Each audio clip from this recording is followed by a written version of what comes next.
Что если я скажу тебе, что крупнейшее в мире поголовье крупного рогатого скота находится не в Бразилии, не в Индии и не в США, а в Пакистане? 30 миллионов коров на одной территории. Фермеры, которые разговаривают со своими животными, как с членами семьи. И деревни, где запах навоза смешивается с запахом денег. Больших денег. Но самое удивительное начинается тогда, когда ты узнаешь, как именно пакистанские скотоводы умудряются содержать такие стада в условиях, которые любой европейский фермер назвал бы невозможными.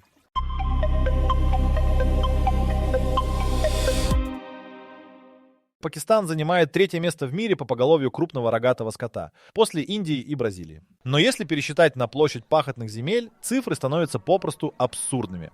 На территории вдвое меньше Индии пакистанцы держат 80 миллионов голов скота суммарно. Коровы, буйволы, козы, овцы.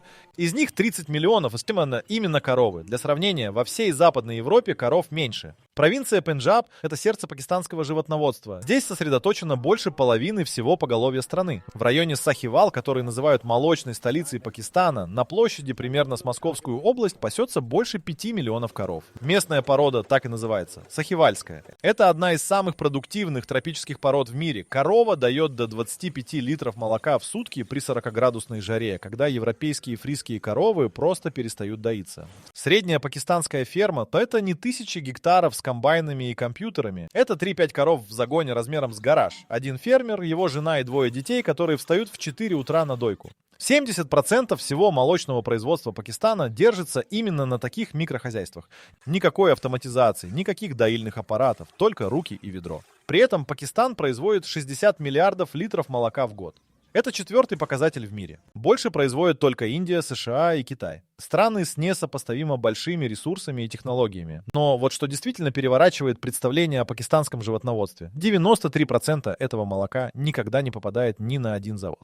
Его продают прямо с фермы, разливают в пластиковые канистры, развозят на мотоциклах по улицам городов до 6 утра. В Лахоре, городе с 12 миллионами жителей, большинство горожан покупают молоко именно так, у человека на мотоцикле, который приезжает каждое утро в одно и то же время. Никакой пастеризации, никакой упаковки, никакого срока годности на этикетке, потому что этикетки нет вообще. Эта система работает уже больше 100 лет и кормит 220 миллионов человек. Когда пакистанское правительство в 2010-м попыталось ввести обязательную пастеризацию молока в крупных городах, фермеры просто перестали привозить молоко на рынки. Через 2 недели запрет тихо отменили. Корова в Пакистане это не просто животное и не просто источник дохода. Это банковский вклад, страховой полис и пенсионный фонд одновременно. Когда семье нужны деньги на свадьбу дочери или лечение отца, продают корову. Когда появляются свободные деньги, покупают корову. Цена хорошей сахивальской коровы в 2023-м достигала 300 тысяч пакистанских рупий. Это примерно $1000, что для сельской семьи равняется годовому доходу. Именно поэтому пакистанские фермеры знают каждую свою корову по имени, по характеру и по привычкам. Фермер из деревни Чак-142 близ Сахивала, которого зовут Мухаммад Акрам, держит 7 коров и называет их именами своих умерших родственников. Он говорит, что корова по имени Зубейда дает больше молока, когда он разговаривает с ней перед дойкой. Соседи не смеются, вот они делают то же самое.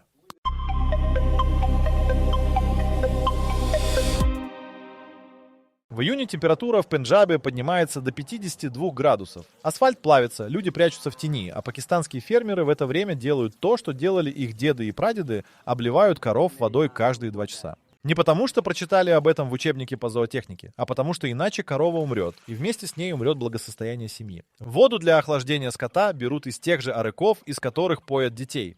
В районах, где подземные воды засолены, фермеры роют специальные резервуары и собирают дождевую воду с апреля по май. Единственные месяцы, когда в Пенджабе идут дожди. Один такой резервуар вмещает до 50 тысяч литров и рассчитан ровно на то, чтобы пережить лето с 5 коровами. Корм-то отдельная история. Пакистан импортирует соевый шрот из Бразилии и Аргентины, хлопковый жмых производит внутри страны, а основу рациона большинства коров составляет бхуса – измельченная солома пшеницы или риса. Это самый дешевый корм, который только существует, и именно на нем пакистанские коровы производят миллиарды литров молока. Европейский зоотехник, увидев такой рацион, скажет, что это невозможно. Пакистанский фермер пожмет плечами и пойдет на утреннюю дойку. Секрет частично в породе.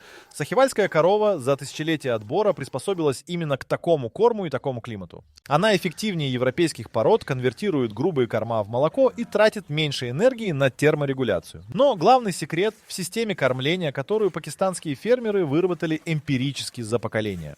Корову кормят 6 раз в сутки маленькими порциями, добавляя в солому патоку из сахарного тростника и горсть хлопкового жмыха. Такой режим поддерживает постоянный уровень сахара в крови животного и стабилизирует удой даже в жару. Ветеринарная помощь в большинстве пакистанских деревень – это 1 человек на 20 тысяч голов скота. Государственный ветеринар приезжает раз в месяц, если приезжает вообще. Остальное время фермеры лечат животных сами народными средствами, которые передаются устно, и дешевыми антибиотиками, которые продаются в любой деревенской лавке без рецепта. Тетрациклин здесь стоит дешевле буханки хлеба, и фермеры используют его при любом поводе, что создает серьезную проблему устойчивости бактерий, о которой в деревнях никто не думает. Роды у коров принимают сами фермеры или их жены. Акушерских инструментов нет, только руки и опыт.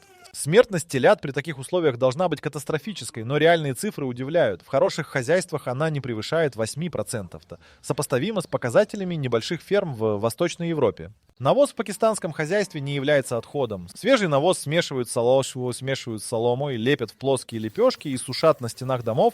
Это топливо для готовки. Перебродивший навоз идет на поля как удобрение. В некоторых районах Пенджаба установлены простейшие биогазовые установки. Металлический резервуар закопан в землю, навоз бродит, газ по трубке идет на кухню. Одна корова обеспечивает газом для готовки семью из 5 человек. Такая система замкнутого цикла существует в Пакистане не потому, что фермеры читали про устойчивое сельское хозяйство. Она существует потому, что выбросить что-либо в условиях постоянной нехватки ресурсов – непозволительная роскошь. Каждый килограмм навоза, каждый стебель соломы, каждый литр воды посчитан и использован. И именно эта вынужденная бережливость делает пакистанское животноводство одним из самых эффективных в мире по соотношению затрат и результата.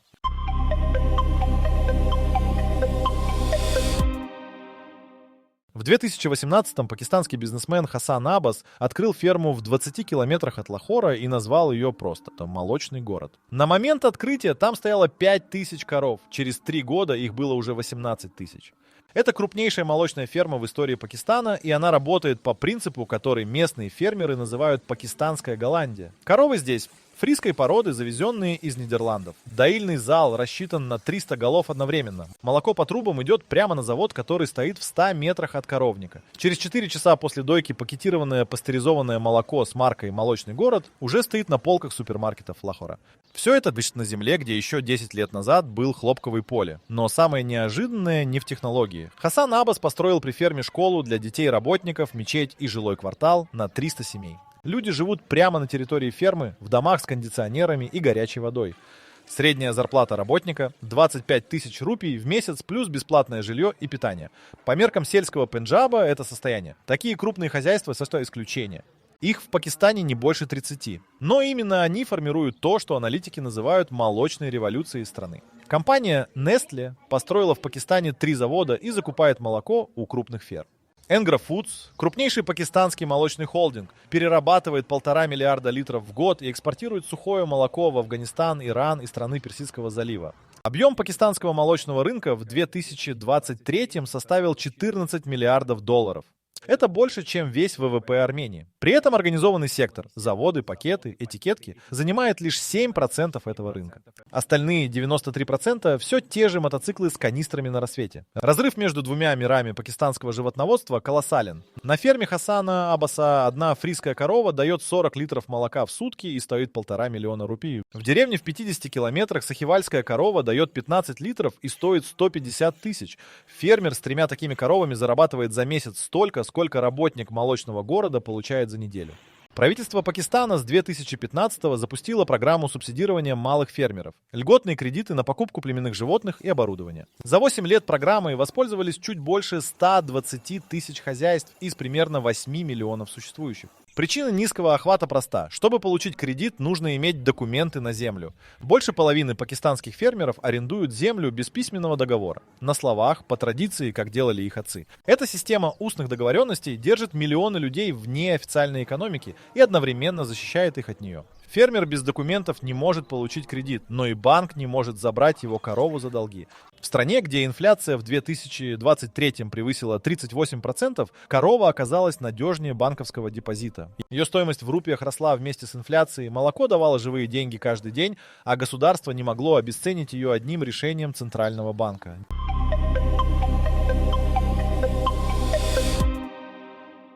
В В 3:45 утра Мухаммад Юсуф встает с чарпой деревянной кровати с плетеным дном и идет к коровнику. Не потому что поставил будильник, потому что его старшая корова, которую он называет Бади, начинает мычать ровно в это время каждое утро уже 7 лет. Юсуф живет в деревне Чак, 89, близ города Фейсалабад, держит 6 коров и 2 буйволиц. И его день расписан с точностью, которой позавидует любой городской офисный работник. Первая дойка начинается в 4 утра. Юсуф доит вручную, левой рукой держит ведро, правой работает. На 6 коров уходит час 20 минут. Его жена Насрин в это время разводит огонь и кипятит часть молока для семьи. Себе, мужу и 4 детям. Остальное молоко примерно 60 литров. Юсуф разливает в алюминиевые бидоны. В 5:30 приезжает сборщик молока на мотоцикле с коляской. Его зовут Тарик, и он объезжает 12 дворов в деревне каждое утро. Тарик взвешивает молоко прямо во дворе на рычажных весах, записывает цифру в потрепанный блокнот и платит наличными. 180 рупий за литр.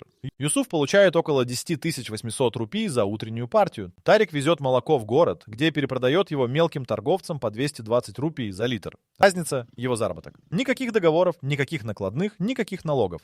После отъезда Тарика Юсуф кормит коров. Пшеничная солома, да, засыпается в кормушки, сверху добавляется патока из пластиковой канистры и горсть хлопкового жмыха на каждую голову. Коровы едят молча и сосредоточенно. Юсуф стоит рядом и смотрит на каждую. Да, это не из сентиментальности, а потому как корова ест, можно определить, здорова ли она. С 8 до 11 работа на поле. У Юсуфа 2 акра арендованной земли, где он выращивает кормовую кукурузу и люцерну. Трактора нет, поле обрабатывается буйволом с плугом. Это медленно, но дешево. Буйвол ест то же, что коровы, и попутно дает молоко. В 11 жара становится невыносимой. Коров переводят в затененную часть двора и обливают водой из шланга. Юсуф отдыхает до 2 часов дня. Не от лени, а потому что работать в полдень при 50 градусах означает тепловой удар. В 2 часа вторая дойка. Удой меньше утреннего примерно на треть, жара снижает молокоотдачу. Это молоко Насрин частично перерабатывает в ласси, кисломолочный напиток, и продает соседям и проезжим прямо с порога. Литровая бутылка ласси стоит 250 рупий. За день уходит от 10 до 15 литров. В 4 часа Юсуф чистит коровник. Навоз собирается в отдельную яму. Часть пойдет на биогаз, часть Насрин уже лепит в лепешки и раскладывает сушиться на южной стене дома. К вечеру лепешки высохнут и станут топливом для завтрашнего утра. Третья дойка сыта в 7 вечера. После нее Юсуф проверяет каждое животное, смотрит на вымя, щупает бока, проверяет температуру ушей. Если ухо горячее, корова заболевает. Тогда в ход идет тетрациклин из деревенской аптеки и звонок соседу, который когда-то 2 года проработал помощником ветеринара. В 9 вечера семья ужинает, чапати дал из чечевицы, иногда курица. Мясо коровы на столе у Юсуфа не появляется никогда. Не по религиозным соображениям, по экономическим. Живая корова стоит дороже, чем все мясо, которое из нее можно получить. В 10 Юсуф ложится спать. В 3:45 Бади снова начнет мычать.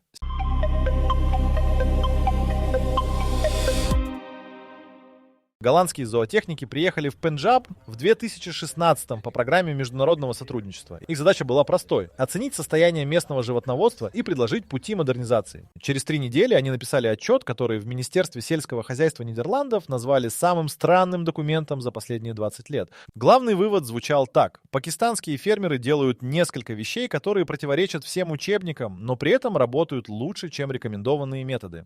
Первое открытие касалось выпаса. В Европе коров пасут на огороженных пастбищах с контролируемой нагрузкой на гектар. В пакистанском Пенджабе большинство мелких фермеров выпускают коров пастись вдоль дорог, на обочинах каналов и пустырях, туда, где растет что угодно. Коровы за день проходят до 12 километров и едят смесь из десятков видов растений.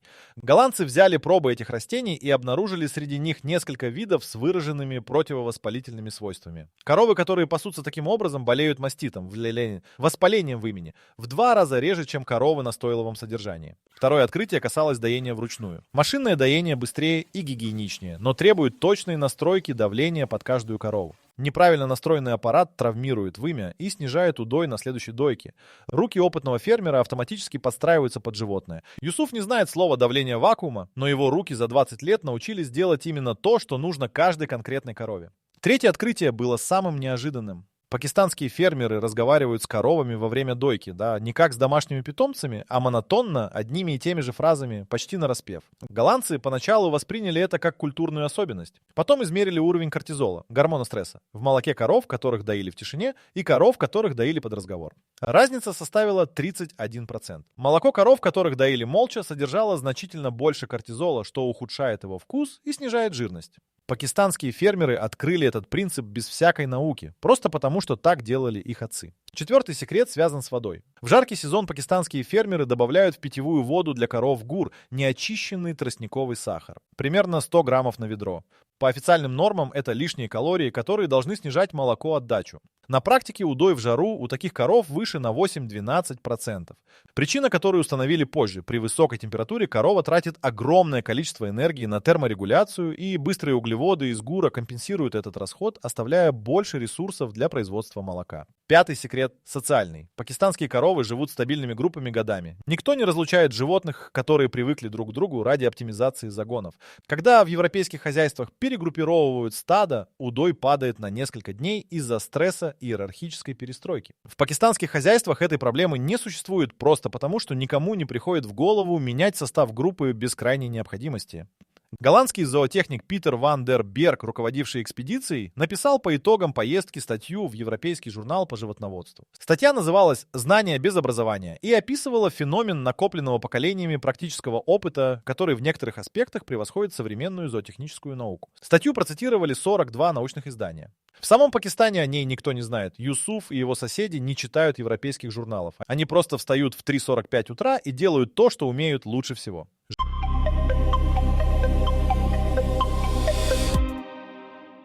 Каждый год в 10-й день месяца Зуль-Хиджа по всему Пакистану происходит одно из крупнейших в мире единовременных забоев скота. Праздник Курбан-Байрам обязывает каждую состоятельную мусульманскую семью принести в жертву животное – корову, козу или барана. В Пакистане в этот день режут около 10 миллионов животных за 24 часа. Это создает крупнейший в мире сезонный рынок скота, который функционирует ровно 2 недели в году и оборачивает суммы, сопоставимые с бюджетом небольшой страны. За месяц до праздника в каждом крупном городе Пакистана вырастают временные рынки скота – мандии.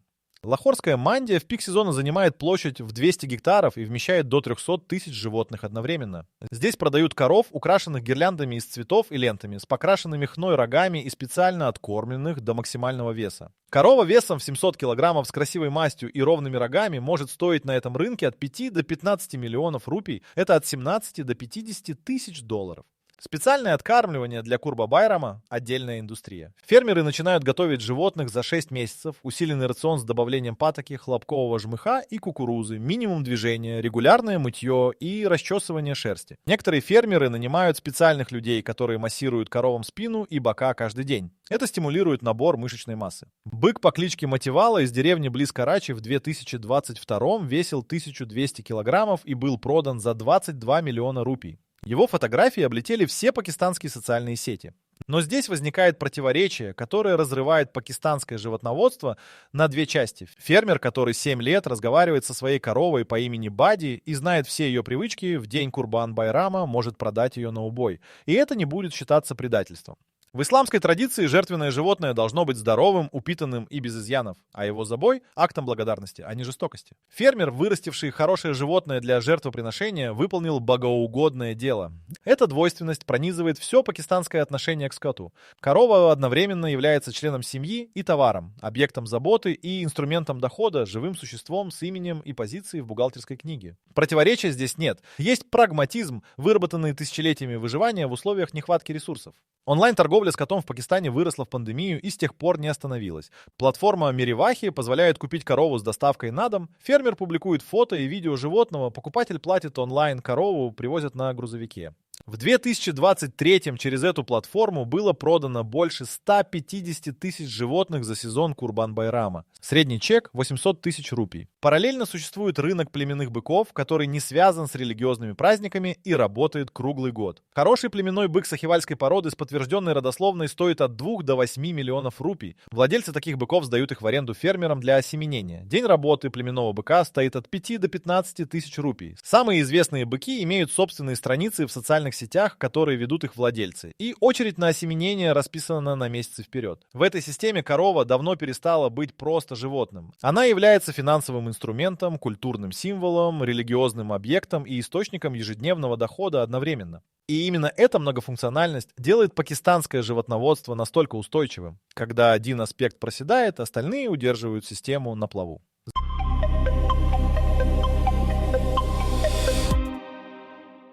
В 2022 пакистанский экспорт молочной продукции впервые превысил отметку в $100 миллионов.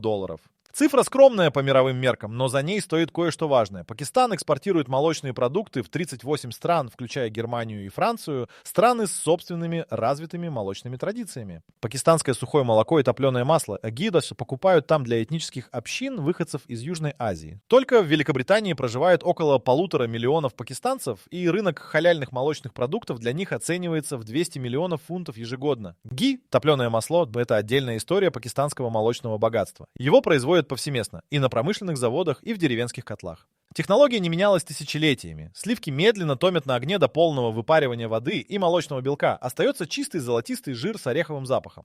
Килограмм качественного пакистанского ги на рынках Дубая стоит $25.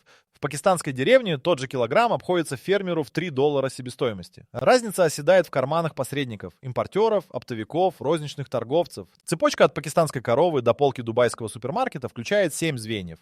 Фермер, сборщик молока, городской перекупщик, молочный завод, экспортер, импортер в стране назначения, розничная сеть. Каждое звено добавляет свою маржу. Фермер Юсуф получает 180 рупий за литр молока. Конечный потребитель в Дубае платит эквивалент 600 рупий за тот же литр в переработанном виде. 420 рупий разницы делятся между 6 посредниками. Крупнейший покупатель пакистанской говядины – Китай. После вспышки ящера в Бразилии в 2021 китайские импортеры начали активно искать альтернативных поставщиков и обнаружили Пакистан. За 2 года пакистанский экспорт говядины в Китай вырос в 4 раза и достиг $180 миллионов в год. Пакистанское мясо сертифицировано как халяльное, что важно для мусульманских регионов Китая – Синьцзяна и Нинся. Кожевенная промышленность дает еще один поток доходов. Пакистан – 5-й в мире экспортер кожи и кожаных изделий. Большая часть сырья – шкуры крупного рогатого скота, забитого на местных бойнях. Пакистанская кожа идет на заводы в Италию, Испанию и Португалию, где из нее шьют обувь и сумки под европейскими брендами. Итальянская сумка за 1000 евро вполне может быть сшита из кожи коровы, которую год назад доил Юсуф.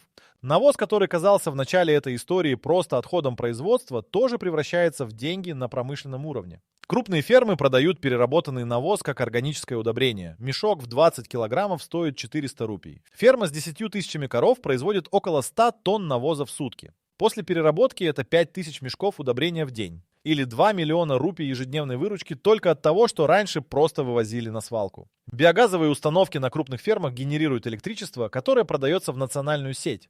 Ферма «Молочный город» установила генераторы суммарной мощностью в 2 мегаватта, работающие исключительно на навозе 18 тысяч коров. Этого хватает на полное обеспечение фермы электричеством и продажу излишков соседним деревням. Пакистанское животноводство генерирует 11% валового внутреннего продукта страны. Больше, чем текстильная промышленность, которую принято считать главной отраслью пакистанской экономики. 8 миллионов семей живут за счет скота полностью или частично. Если пакистанское животноводство остановится на 1 неделю, страна не сможет прокормить себя. Это не преувеличение, это расчет, который сделало Министерство продовольственной безопасности в 2023 и засекретило, чтобы не создавать панику.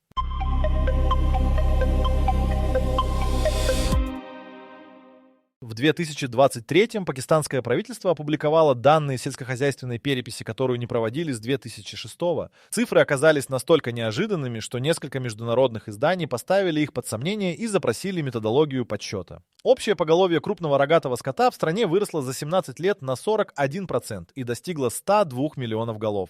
Коровы, буйволы и зебу вместе. Только коров 31 миллион 800 тысяч. Это больше, чем население Саудовской Аравии. Но настоящий шок вызвала не общая цифра, а плотность. На 1 квадратный километр сельскохозяйственных угодий в Пакистане приходится 38 голов крупного рогатого скота. В Бразилии, стране, которую принято считать мировым лидером по поголовью, этот показатель составляет 21. В Индии 20-29. Пакистан держит больше скота на единицу площади, чем любая другая крупная животноводческая держава мира. При этом Пакистан не является ни крупнейшим производителем кормов, ни крупнейшим импортером зерна.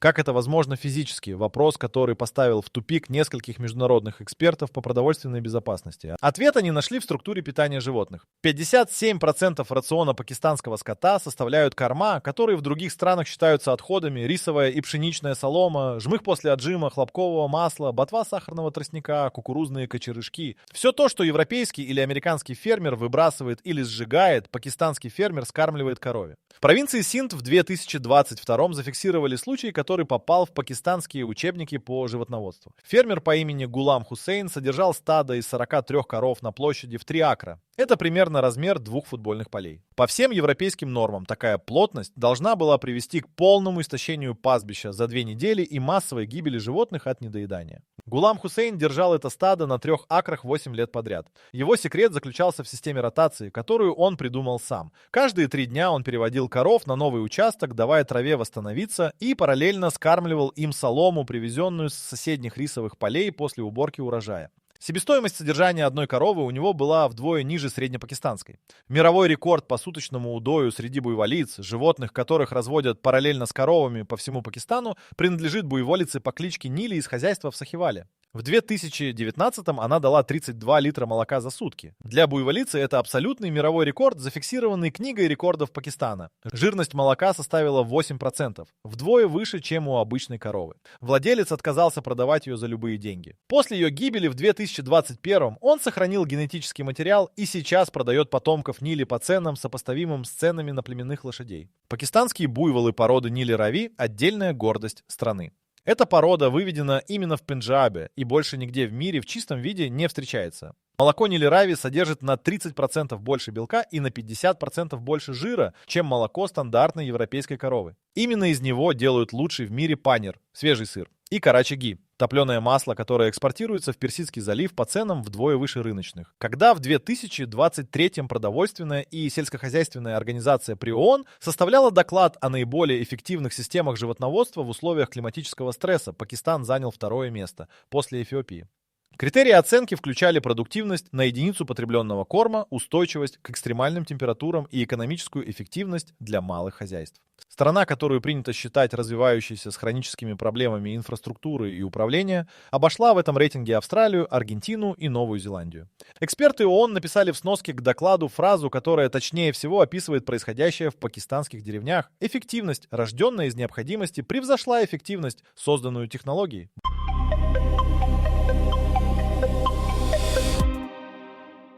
В 3:45 утра Бади снова мычит. Юсуф встает, надевает шлепанцы и идет к коровнику, как делал это 7 лет подряд. Как делал его отец до него и дед до отца. Ничего не изменилось в этом дворе за 100 лет. И одновременно все меняется стремительно. Его старший сын Имран в 2022 скачал приложение на телефон. Пакистанский агростартап Farmdar предлагает фермерам бесплатный мониторинг здоровья скота через смартфон. Фермер вводит данные о надоях, температуре тела животного и его поведении. Алгоритм предупреждает о возможных болезнях за 3-4 дня до появления симптомов. За 2 года приложением воспользовались больше 400 тысяч пакистанских фермеров. Имран говорит, что оно предсказало мастит у одной из коров раньше, чем отец заметил что-то неладное. Юсуф пожал плечами и сказал, что он бы тоже заметил, просто чуть позже.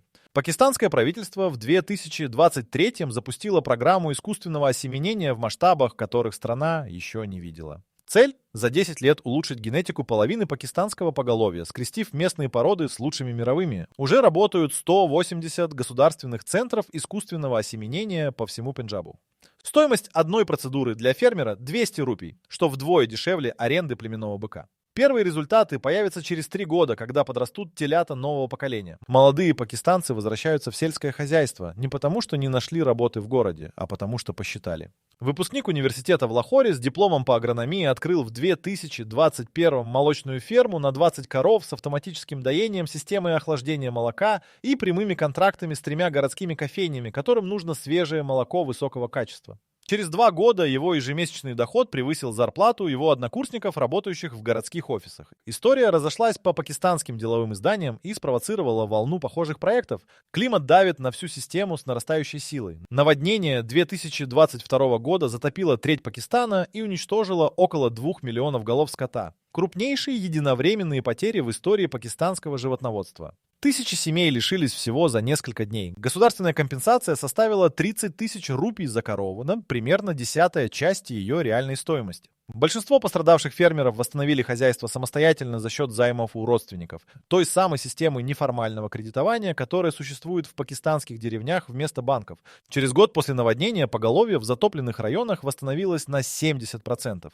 Через 2 года полностью. Это скорость, которую международные эксперты по гуманитарным кризисам назвали беспрецедентной. Вот такие истории вдохновляют на новые свершения, правда? Если вам интересно узнать больше захватывающих фактов и историй, заходите на наш сайт whiteori.com по ссылке в описании. Объяснение простое. Когда корова является центром всей экономической жизни семьи, ее восстановление становится абсолютным приоритетом. Выше ремонта дома, выше покупки одежды, выше любых других трат. В начале этой истории был вопрос, как 30 миллионов коров умещаются в стране с хронической нехваткой воды, земли и денег. Ответ оказался не в технологиях и не в государственной программе. Он в 8 миллионах юсуфов, которые встают в 3:45 каждое утро и знают свою корову лучше, чем любой алгоритм. В системе, которая складывалась 1000 лет и оказалась устойчивее к кризисам, чем индустриальное животноводство с его компьютерами и климат-контролем. Пока в европейских странах фермы закрываются из-за роста операционных расходов и падения закупочных цен, пакистанское поголовье растет на 2% в год. К 2035-му, по прогнозам, оно превысит 40 миллионов только коров. Бади к тому времени уже состарится. Но ее дочь будет стоять в том же загоне и мычать в 3:45. Потому что так устроен этот мир, и пакистанские фермеры пока не собираются его менять.